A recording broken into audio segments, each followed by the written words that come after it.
O Everest, a montanha mais alta do mundo. Um sonho para muitos e um pesadelo para outros. O que poucos contam é que, lá no topo, existe um limite invisível onde a vida começa a desaparecer. Um lugar tão extremo que o próprio corpo humano começa a morrer. Isso é a zona da morte, e hoje vamos revelar a verdade sombria por trás desse local assustador. A zona da morte começa a 8.000 metros de altitude. Acima desse ponto, o oxigênio no ar é tão rarefeito que cada passo parece uma luta contra o próprio corpo. Cérebro, pulmões e coração entram em colapso lentamente. A maioria das pessoas não sobrevive mais do que 48 horas aqui. Mesmo respirando, o oxigênio é tão escasso que seu corpo não consegue absorvê-lo corretamente. Isso leva à hipóxia, uma condição onde o cérebro começa a desligar funções essenciais. Você começa a ter alucinações, perde a coordenação e, se não sair dali a tempo, nunca mais sairá.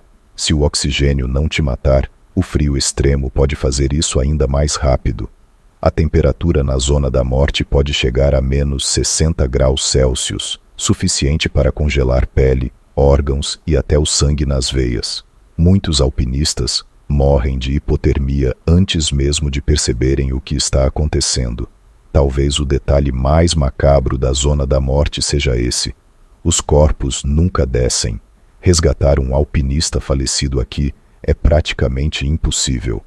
São mais de 200 corpos espalhados pelas trilhas, servindo como marcos fúnebres para os que ainda tentam alcançar o cume. Na luta pelo topo, a empatia é deixada para trás. Quando alguém colapsa na zona da morte, poucas pessoas param para ajudar. O motivo? Se um alpinista gasta energia tentando salvar outro, pode acabar morrendo também. A zona da morte não mata de imediato. No começo são apenas pequenos sinais.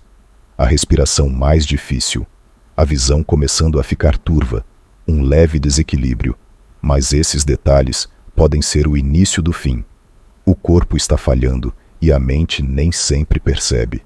A falta de oxigênio distorce o julgamento e muitos alpinistas seguem em frente sem notar que estão à beira do colapso. Um dos maiores perigos na zona da morte é a ilusão do topo. Depois de semanas de escalada, enfrentar temperaturas congelantes e desafiar os próprios limites, o cume parece tão próximo. Mas essa última parte é também a mais perigosa. Muitos gastam toda a energia na subida, sem calcular o que precisarão para voltar. O problema é que 80% das mortes ocorrem na descida, quando o corpo já está esgotado e o cérebro luta para se manter consciente. Mas se chegar ao topo já é arriscado, voltar pode ser ainda pior. Nos últimos anos, um novo inimigo tem surgido no Everest: as filas intermináveis. Em dias de janela climática favorável, dezenas de alpinistas se aglomeram na trilha estreita que leva ao cume. O resultado?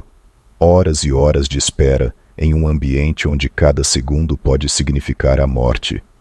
Quanto mais tempo você passa na zona da morte, menores são suas chances de sair vivo. Agora imagine que você passou tempo demais ali. O oxigênio acabou, os músculos não respondem e o frio começa a dominar. Você tenta dar mais um passo, mas as pernas não obedecem. Quando o corpo finalmente desiste, não há muito o que fazer. Muitos não morrem de uma vez. Eles simplesmente se sentam para descansar e nunca mais levantam. Alguns entram em coma pela falta de oxigênio, outros congelam lentamente enquanto ainda estão conscientes. E se alguém tentar ajudar, a resposta cruel é que salvar uma vida na zona da morte é quase impossível. Arrastar um alpinista inconsciente a essa altitude exige uma força sobre-humana, algo que ninguém tem depois de dias escalando. Além disso, a falta de oxigênio faz com que cada movimento seja uma batalha. Muitos precisam tomar a decisão mais difícil de suas vidas: seguir em frente e se salvar, ou ficar e morrer junto. Lembra das longas filas que se formam no Everest? O problema não é apenas o tempo de espera, mas o efeito devastador que isso causa no corpo. A cada minuto acima dos 8.000 metros, os pulmões lutam para captar oxigênio, os músculos entram em colapso e o cérebro começa a desligar funções essenciais. Muitos não conseguem mais se mover, e é nesse momento que a montanha os toma para sempre. Agora imagine que no meio dessa fila alguém desmaia. O que você faria? A realidade cruel da zona da morte é que salvar outra pessoa pode significar a sua própria morte.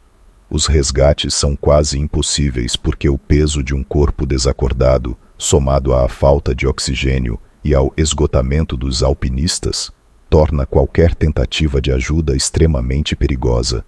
Essa é a triste verdade por trás das inúmeras histórias de companheiros que tiveram que abandonar seus amigos para sobreviver. Por tudo isso, o Everest se tornou um verdadeiro cemitério a céu aberto. Mais de 300 corpos ainda estão lá congelados, no mesmo lugar onde tombaram. Alguns ficam expostos, outros desaparecem debaixo da neve.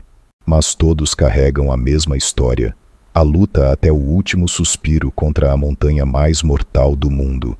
Depois de tudo isso, fica a pergunta: vale a pena arriscar a própria vida para chegar ao topo?